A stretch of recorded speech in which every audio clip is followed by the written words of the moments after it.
জুলাইকে সংবিধানে জায়গা দিতে চায় না, যারা জুলাইকে কোন আইন কাঠামোতে জায়গা দিতে চায় না, তারা মুজিববাদের রাস্তা তৈরি করতে চায়, মুজিববাদের নতুন পাহারাদার হিসেবে নিজেদের ঘোষণা করেছে। দেশ গড়তে জুলাই পদযাত্রা, আজকের এই রাজশাহীর সমাবেশ আমাদের জুলাই পদযাত্রার ইতিহাসে স্মরণীয় হয়ে থাকবে।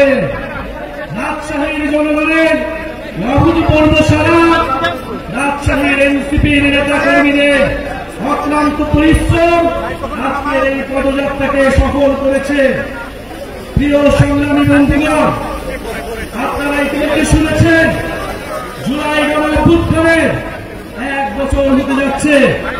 অনেক স্বপ্ন নিয়ে আমরা রাজপথে নেমেছিলাম, অনেক স্বপ্ন নিয়ে আমার ভাই আবু সাইদ পুলিশের বুলেটের সামনে বুক পেতে দিয়েছিল, অনেক স্বপ্ন নিয়ে আমার এই রাজশাহীর ভাইয়েরা শহীদ হয়েছিলেন। আমাদের স্বপ্ন ছিল না কেবল শেখ হাসিনার পতন, আমাদের স্বপ্ন ছিল একটি নতুন বাংলাদেশ, সংস্কারের মাধ্যমে বাংলাদেশের পুনর্গঠন। কিন্তু বন্ধুগণ, দুঃখের কথা, 5ই আগস্টের পরে নানান শক্তির ষড়যন্ত্রে সংস্কারের পথ রুদ্ধ হয়েছে।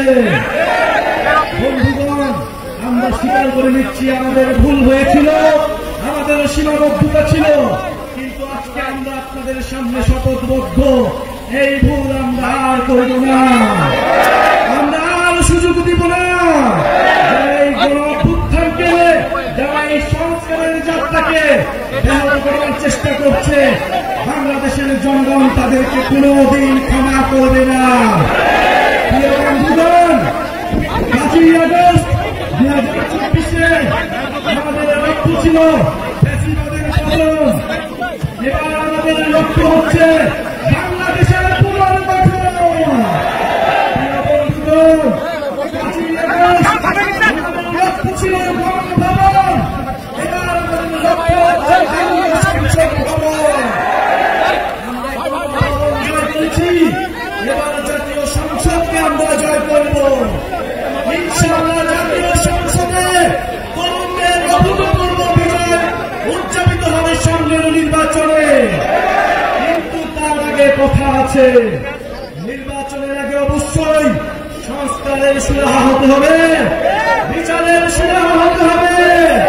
গণহত্যাকারী খুনি হাসিনার বিচার আমরা দেখতে চাই, সংস্কার দেখতে চাই এবং নতুন সংবিধান দেখতে চাই। এই প্রজন্ম বাংলাদেশের জনগণের কাছে প্রতিশ্রুতি দিচ্ছে যে একটি নতুন গণতান্ত্রিক সংবিধান এই দেশের মানুষকে উপহার দিবে, যে সংবিধান বাংলাদেশের মানুষের অধিকার নিশ্চিত করবে, সেই সংবিধান ইনসাফ নিশ্চিত করবে। প্রিয় বন্ধুগণ, স্বৈরতন্ত্র এবং পরিবারতন্ত্রের অবসান ঘটাতে হবে এই বাংলাদেশে।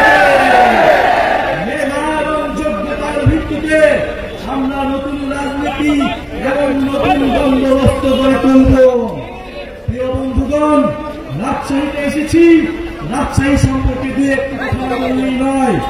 রাজশাহী ঐতিহ্যের নগরী, রাজশাহী জ্ঞান বিজ্ঞান ও সংস্কৃতির নগরী। এই পদ্মার পরে রাজশাহী যুগ যুগ ধরে টিকেছিল।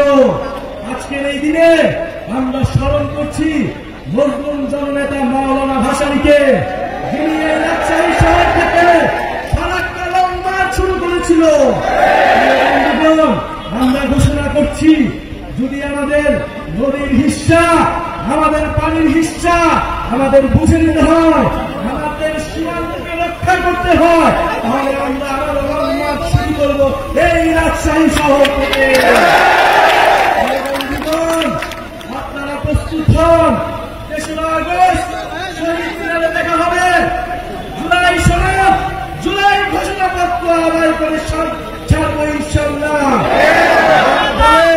জুলাই কেবল আবেগের বিষয়, যারা বলে জুলাইকে কোন সাংবিধানিক ভিত্তি দেওয়ার প্রয়োজন নয়, বন্ধুগণ তাদেরকে দেখিয়ে দিতে হবে 3রা আগস্ট 2025 সালে বাংলাদেশের জনগণ আবার মুজিববাদের বিরুদ্ধে, আবার মুজিববাদী সংবিধানের বিরুদ্ধে একত্রিত হবে।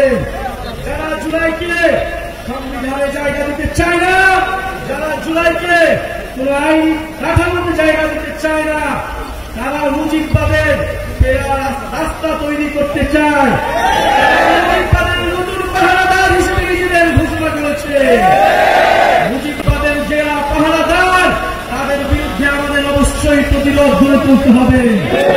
প্রিয় সংগ্রামী বন্ধুগণ, এই রাজশাহী নগরকে, এই রাজশাহী জেলাকে আমরা পুনর্গঠন করতে চাই।